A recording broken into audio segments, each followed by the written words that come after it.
ए टूरी छत्तीसगढ़ के। अरे रास्ता ले घुस, मोला जाना है जबलपुर। हाँ हाँ मोला जाना है जबलपुर, गाड़ी घलो आ गई स्टेशन में। हाँ रास्ता ले खिसक। ए एमपी वाले, तोला कहाँ जाना है? ये बकवास ला बंद कर, मोला जाना है जबलपुर, रास्ता ले घुस। नहीं घुस जाऊँ, काय करबे लेकर? छत्तीसगढ़ ले तोला उठा के फेंकिया, जाके एमपी में गिरबे, समझे? अरे तोर जैसा लड़का लड़ना मैं हर रोज घुमा था, समझे? ए टूरी छत्तीसगढ़ के, जान बोलता है ज्यादा बढ़ के।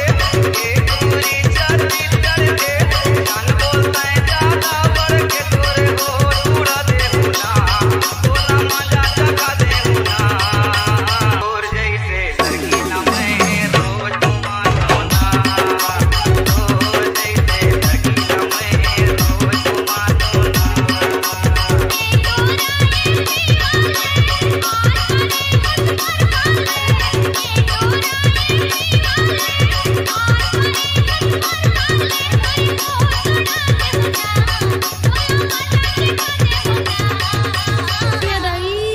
डीजे कमलेश।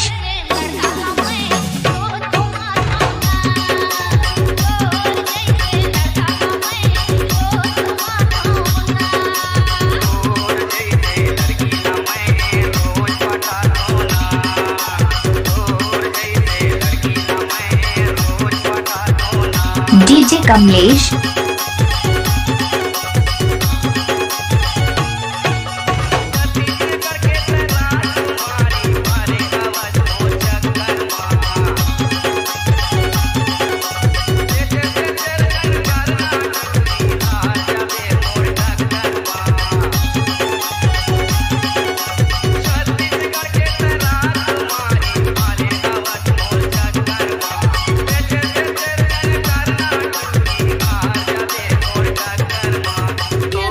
डीजे कमलेश।